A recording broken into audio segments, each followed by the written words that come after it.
Hello. Hello. I like it when I don't tell Laura when we're starting. Welcome to the Knit Girls. This is episode 86. 86. I almost said 68. No, that was a few months ago. It is fun. Let's see. What is it? It's November something. 20th. 20th. Because the FOP and Knit Girls Square Swap packages were supposed to mail out today. But it's Sunday, so you can't mail them, so you get an extra day. And Laura's like, yes. So am I. So anyway, welcome. I'm Laura, also known as Lala. And I'm Leslie, also known as You Don't Call Me Les. And you're probably going to see a lot more of this of me today. So I'm actually crocheting and not knitting, and I'm not as comfortable with that. So I tend to stare a little more. So anyway, what you working on? I'm working on a shawl. It is the Storm Cloud Shawlets. And it is out of, let me stretch it out on the needles, out of some hand spun. I love this hand spun. It's so pretty. It is a really, really cool pattern. I'm actually making it a little bit bigger than what the pattern calls for. But I did one more increased section. It is a semi-circular shawlette, so like a half pie. Free pattern on Ravelry. Can't tell you who it's by. It's also in that craft activism book, I believe. Oh, cool. So, I think it's in that book. It's in a book. That narrows it down. So, very cool pattern. Enjoying it. It's an elongated garter stitch pattern, which means that you do a yarn over, like knit one yarn over, and then on the next row you drop the yarn overs. So, very cool.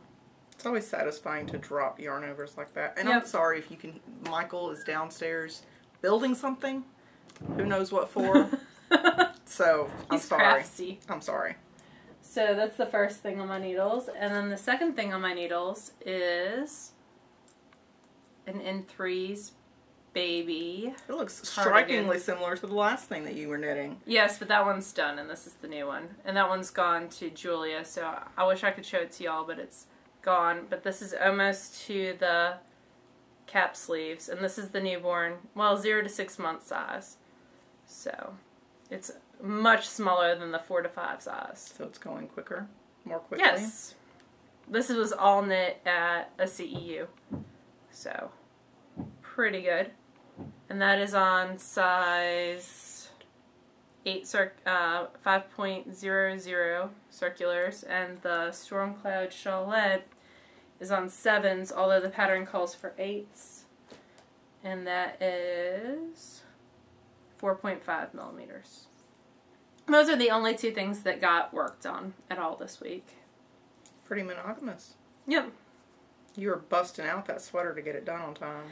Well, yeah, that was, Julia's sweater went to her, so I can't show it to y'all, but Mom promised to take pictures, and it actually has buttons on it that I wanted to talk about the buttons. Did you find them? I did. I'll tell you where in a second.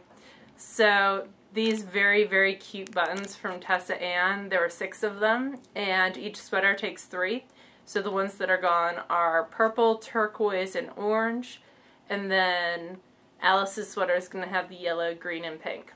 Now this was an Etsy person, right? She is. She is an Etsy person. It's tessaann.etsy.com. She's got some wonderful, wonderful buttons. I highly recommend her stuff.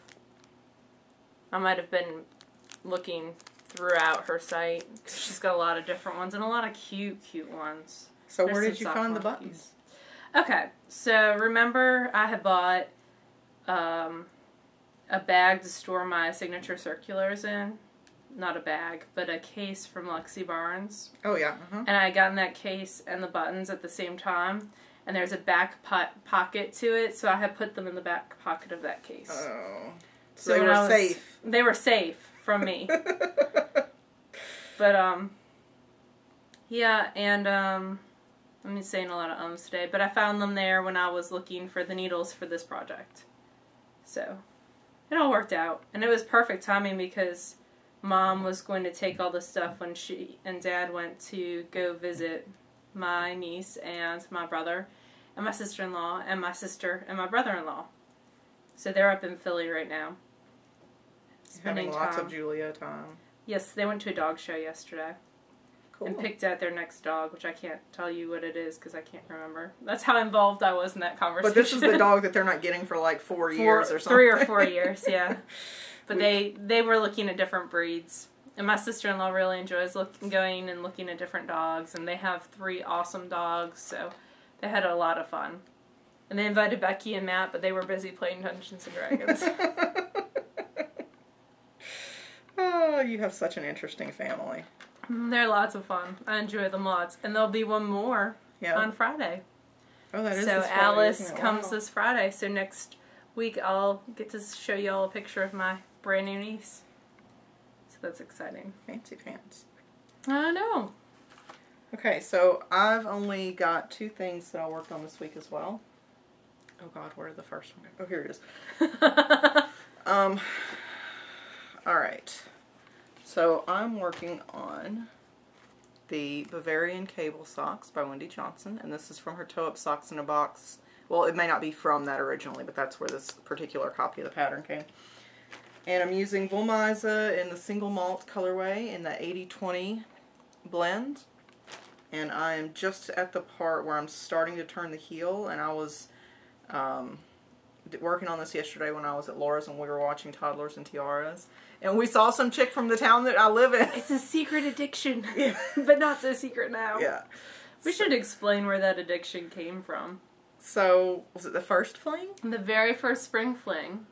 Which was 2008. We were there, and there was also a little kid to teenager beauty pageant going on at the same time. In the same hotel that we were in. In the same hotel. And there may have been running around at 4 a.m. looking at the glamour shots of the small children. Well, there was with Laura. Decorate. I was asleep. Okay, so Leslie locked me out of the room because I had forgotten my key, and she was like, I'm going to bed, I'll see you later. Because it was like 2:30 in the morning, and I was like, this is ridiculous, I need sleep. And all I had was like, not a Petaloop bag, because I didn't have Petaloops at that point, but I had like a small little bag, a little box bag that I had thrown my stuff in, but I didn't have ID or a room key. And the people at the front desk, which this is legitimate, like they should not have given me a room key, but they wouldn't anyway. And so Leslie wouldn't answer the phone or the door. I was asleep. Sleeping. So I was running around with Timmy and Emo and Sarah D, I think, and just a wonderful group of people. Who took pictures of you knocking on the door. Very sad and forlorn. But Linda hit. It was just probably one of the funniest nights ever. And I slept through it because I was tired, y'all. Anyway, so I was working on the heel yesterday when we were watching TV, and I'm at the point where I'm turning it, so I put it down and haven't touched it yet since then. So, but it's turning out pretty. The cables look really nice. I like how the Woolmiza really shows off the cables. Yeah, and the stripes. I love the stripes too. So, still the first sock. I'm super slow on this, but that's because I've been working on other stuff as well. So, I got sucked into this Snowflake Swap that Becky is running. Lemon Half, that's Laura's sister. Unplurk. And she's running this Snowflake Swap thing where she's got 2 groups of 10, I think. And each person in the group crochets or knits 10 snowflake ornaments, sends them to Becky. Becky gathers them together and then sends you back a box of 10 snowflakes, 1 of your own and 9 of other people's. And I haven't crocheted in a while, not like as a big project. But I told her I would do it, so I was going to do it.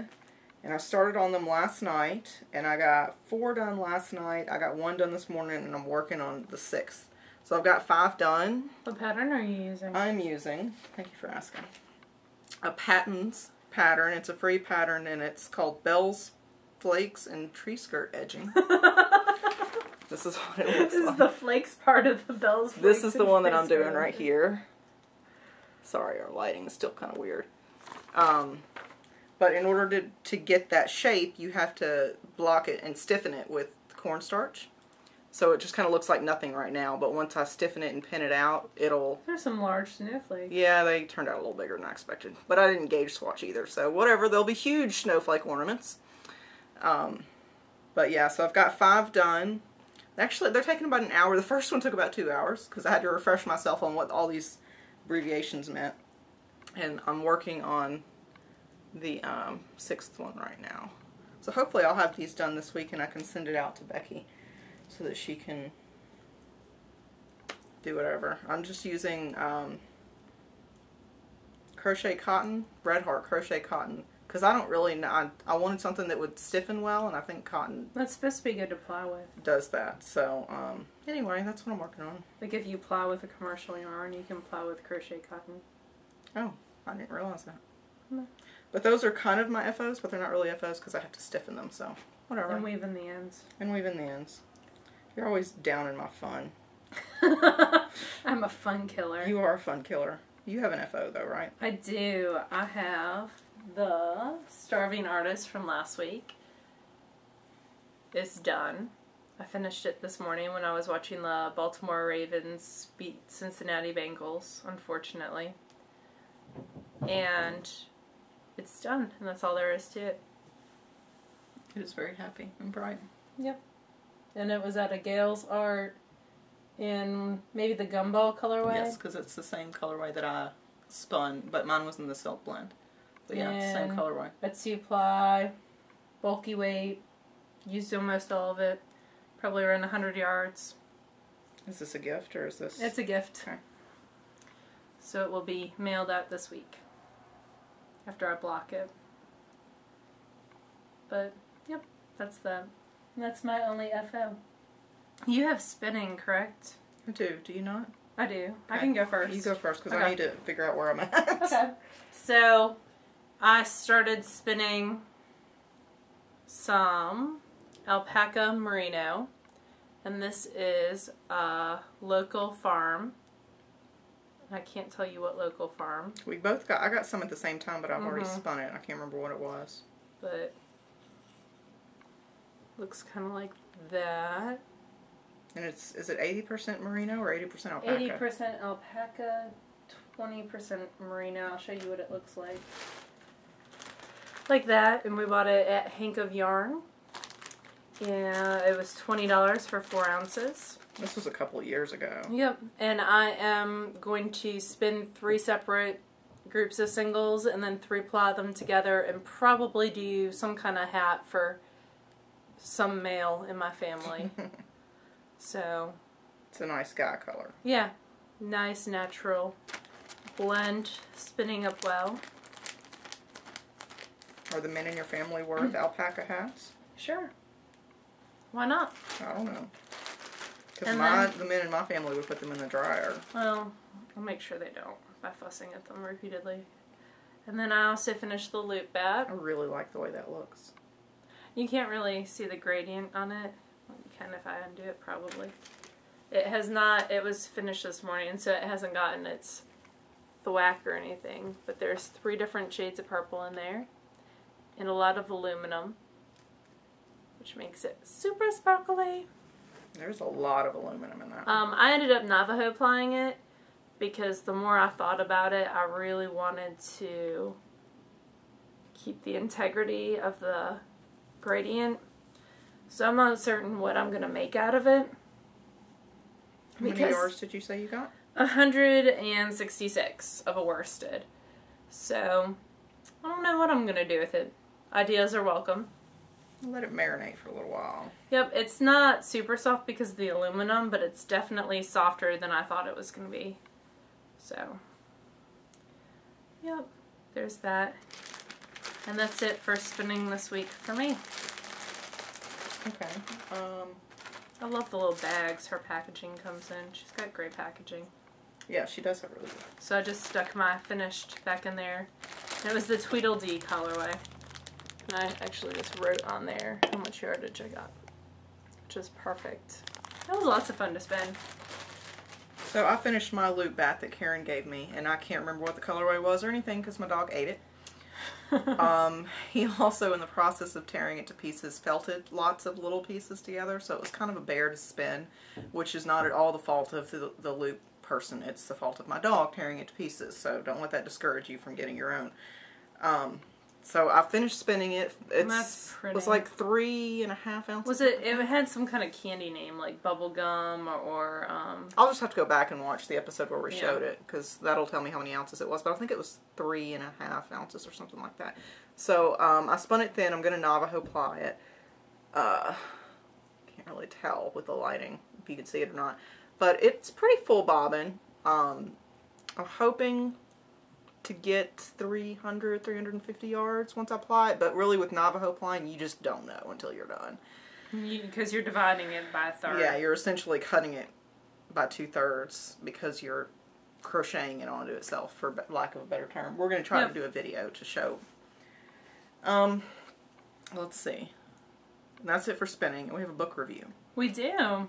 So we wanted to say thank you to Shannon Oakey and the folks at Cooperative Press, because every time one of their new books comes out, we're very excited, and we email Shannon, and she's like, sure, here, have a copy and review it. So we've had this one for a little while, and we were really behind in reviewing the box of books that we need to review, but this one deserves the attention. So it's Shaping Shawls by Anna Dalvi. And you can tell just by the cover. There are some gorgeous shawls in here. And it goes through, not only does it give you patterns for shawls, but it really goes into the design of shawls and how to incorporate different techniques and how to get the effect that you want. So there are 10 separate patterns in here for different shawls, but this book is so much more than those 10 designs. It really goes through all kinds of different construction and designing. And I've printed it but haven't bound it yet, so sorry, that's my fault. There's even more shawls. Yeah, I love the models in this book. I love the variety of ages and ethnicities and everything in this. It makes me happy. I really like that.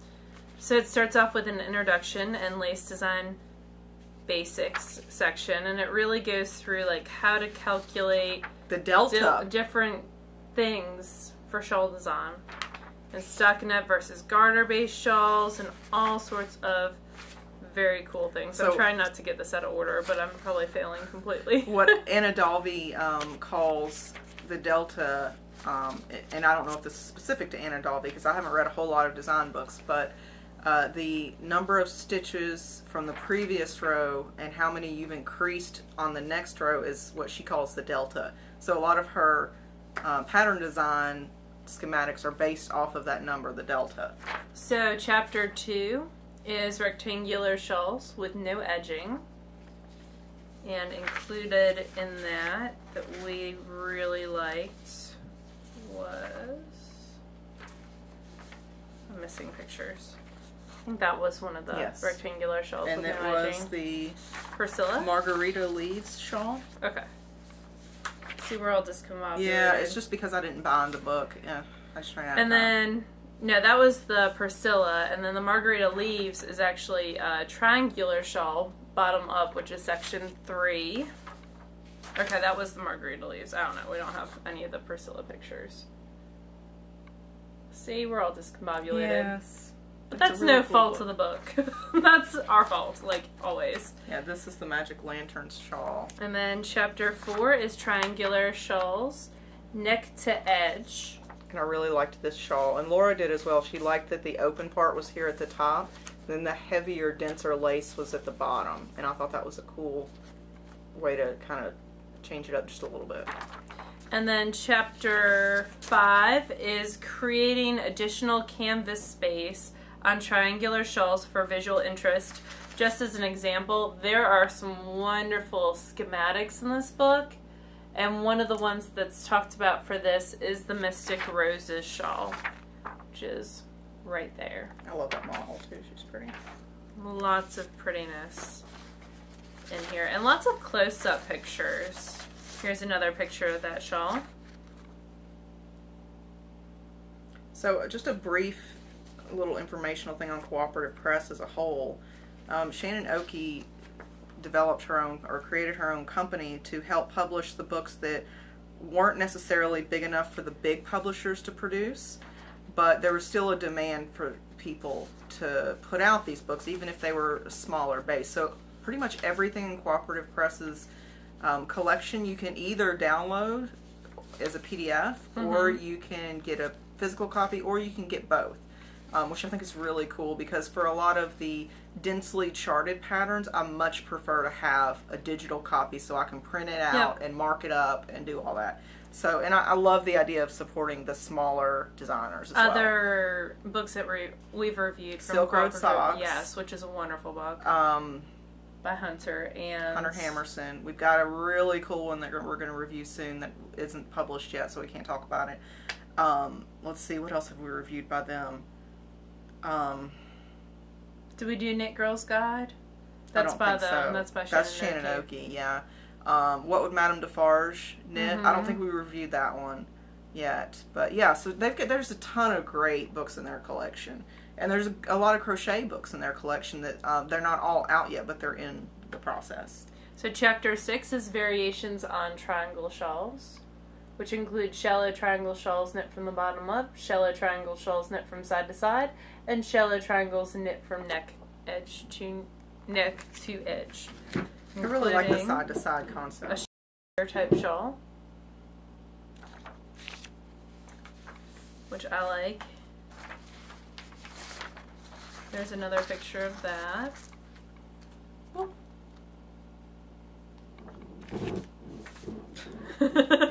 Then chapter 7 is edging on rectangular shawls knit with the shawl, including that gorgeous purple one. Now, Cooperative Press is also very, very good at utilizing Ravelry as a resource. So all their stuff is available on Ravelry as well, like all the pictures and everything else. Chapter 8 is square shawls. I've totally gotten this out of order and I apologize. Thanks.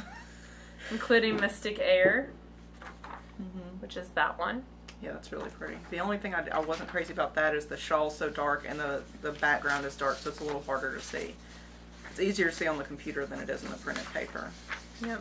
And some of these have charts for days. So if you choose to purchase this book, I would definitely go for the digital copy or the combination pack. And then there's also sample charts, so you can use these charts to create your own. Yes, there's both square shawls. and triangular. So very, very cool. Thank you so much, Cooperative Press, for giving us the chance to review this book. And it is just very, very cool. And Anna I think y'all will Dalvi, like who is knitandnag.com, she already has like 50 designs on Ravelry, and I think this is her first book, though. And I believe this book retails around $26.95 if you purchase it from some CooperativePress.com. Yeah. And with that, I think you get the digital copy as well. Don't quote me on that, but I'm pretty sure that you get the digital copy as well if you purchase the physical copy. So but anyway, very cool. Yes, and I love to have the option of having a digital copy. Let's see, what's next? You moved my show notes. I did. So They're over here. So I was going to talk about a pattern that I bought this week, which was Bitty Booties. Because, you know, with the niece coming, there are some cute booty patterns out. And you wouldn't have any already. No. So I like these because they're knit all in one piece, and they have an elastic insert that's supposed to help keep them on. So I'm going to try knitting for these. Baby kinkles. For baby kinkles. That's what the pattern says. Yes. This way, if the baby gets kinkles as she grows, you can extend the size of the opening. I can picture Jessica snorting right now. But I thought they were super cute. They're made out of Malabrigo, which is a worsted weight, so I think they'd be fairly quick, and I'm looking forward to knitting these sometime in the future. They're by Natalie Larson. And you can buy this pattern either separately, or she's got a collection of 3 booty patterns, one of which are like ballet shoes, and then one of which are loafers, and then that one, which is super cute. That is cute. So for baby kinkles. For baby kinkles. I also got my loop bat that I ordered that I talked about. This is not the club. This is the one that she. No, this is I've already shown you guys my club. So this one is Big Blue. It's 4.2 ounces. It's $32. It's got merino, nylon, and Angelina in it. And it looks like that. Very pretty. And it was $32, and I'm excited to spend that sometime soon.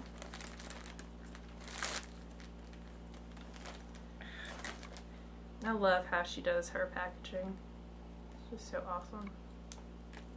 Yeah, I like I can seal it. Packaging. Yep.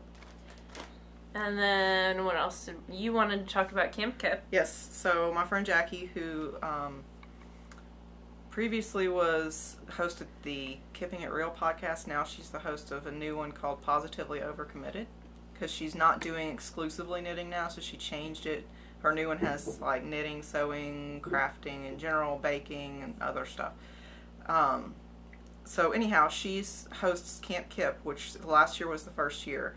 And this coming year, it's got 2 sessions. The second session is already full, but the first session is still open, and it's the April 21st through the 24th, which is a little odd. It's a Saturday through a Tuesday. And it's either $300 or $375 based on like sleeping arrangements. But you can go to KIP.com if you want details, and there are spots open in that first club. If you want something that, if you're closer to St. Louis or that's better in your price range, that's one to check out. And Laura and I went last year, and it was a lot of fun. It was lots of fun. We got to meet Paula and yes, some and wonderful your meals are people. included, and yeah, it's a really good deal for the money. So it was lots of fun. Let's see what else. Spinning question. We had a spinning question. So Elminopia, she's a very active member in our group. She started the questions for the Knit Girls thread. And if you have any questions, feel free to post them in there and we'll answer them on the show. So her question was about spinning and how do you make a fiber become the finished hand spun that you want it to be, essentially. So here's my sage words of advice.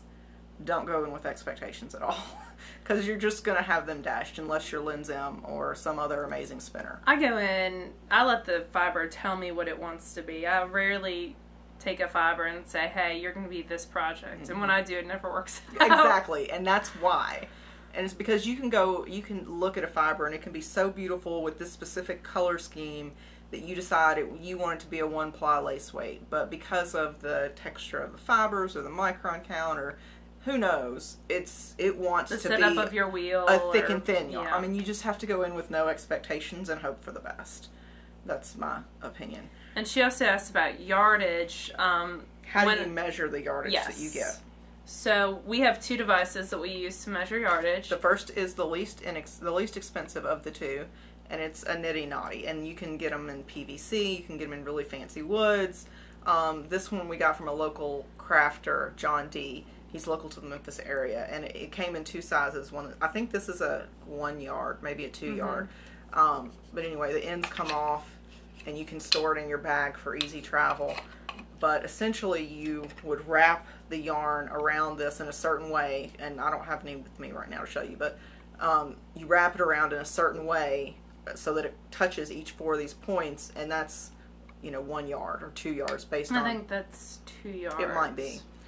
So this is the starting way that I did it, and then I got tired of winding it around, so I had Michael take one of Laura's skein winders, and I made him copy it for me.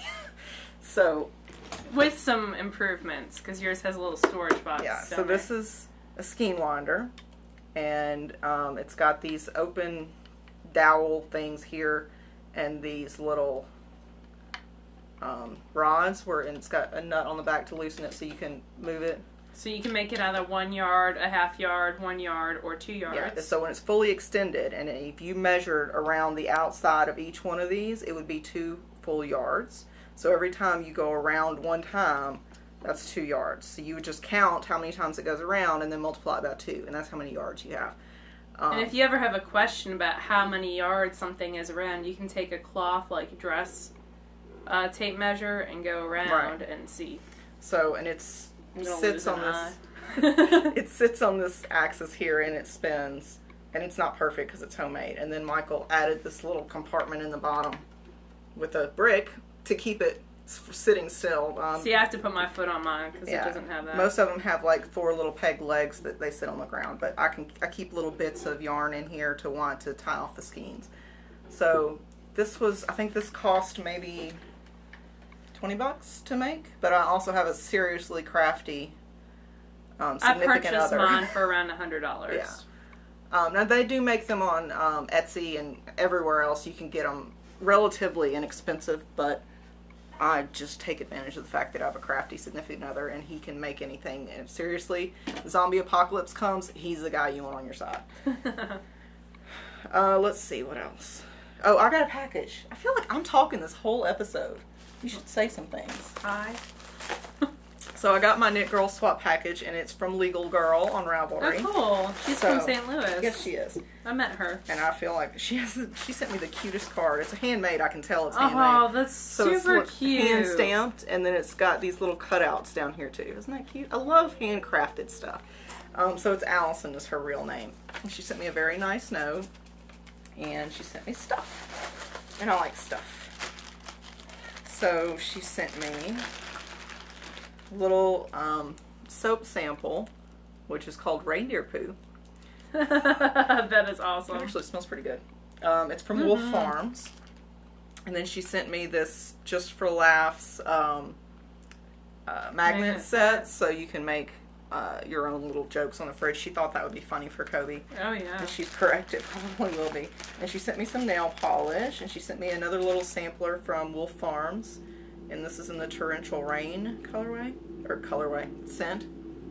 It's nice and soft. It's not too overpowering. So that's cool. And in the winter here, I definitely need something because it gets super dry. And my square, which is, Michael is drilling something. It must be serious. Did the Dolphins win today? They did. Okay. The last time I looked, there was like 21-3. So they won like 30-3. This is my square, and it's out of Malabrigo Rios in the Azul something colorway. Pretty. So it's really pretty. I'm very happy with it. So thank you, Allison. That's really sweet of you. And this is going to go perfectly with my other squares for my blanket. Great. So this is the last one, right? Yes. The last one for the first round of the TheKnitGirlls square swap. And Moa's going to have a baby very soon. Yay. So it might be a little delayed starting the next round. Going to make a mobile today. So it's very cool. Anyway, I need to take a picture of that and put it on the fruit. And I think that's it. This is short. It's only like 30 minutes. I'm okay with that. I'm okay with that too. Oh, we have to do the drawing. Oh yeah. Okay. Yeah. So we had so many people enter. 730 something people who wanted the Another Crafty Girl yarn. Not Another Crafty Girl. Ah, jeez Louise. I'm sorry. Cloudlover Fiber. Cloudlover. I'm sorry. This is why I said Another Crafty Girl, because I got that right here and I turned and anyway. I'm sorry. The Cloudlover Sock Yarn Club, which I want too, so I don't blame you. Low battery. Yeah. What's going to happen? We need to moderate that giveaway. So we had like 730 something. Let me look and see what it says. 733. Okay, 733. And this is for. Why is it not on here? Hold on, I'm sorry. Oh, there it is. Entries for the thing. Yes, we don't need a show list, but let's pick a winner. Push the button. Let's see who it says. It's thinking. It's doing this little twirly thing. Welcome to Mac Think World. iPhone, think. Let's see. We need to do another giveaway like that though, because that was tons of people got it. Knit Pearl Girl won it. Oh, cool. And that she won it by liking Cloudlover Yarn on Facebook. So it's Carrie Steinmetz, and she entered on November the 15th. Great. So, and I could tell you her IP address too, because Rafflecopter tracks that for some reason. That's so anyway, cool. I'm going to announce that and put it on there. So congratulations, Knit Pearl Girl. Yay. That's wonderful. Yes, it is. So I put that as announced. That makes me so happy. Yeah, because I've seen her show. So, all right, that's it for this week. We've seen very discombobulated. I don't know why. It's not because we're recording like an hour and a half later than we normally do. No. That's it. So you can find us on Ravelry, La You Don't Call Me Less, Google Plus. Leslie Thompson, Laura Linneman, Twitter, Plurk, iTunes. Yes, we got our first 1-star rating. We are real podcasters now. Yeah, it's kind of funny. Okay, our thing is blinking, so I must not have deleted last time's file. So we'll see you next week. All right, bye y'all.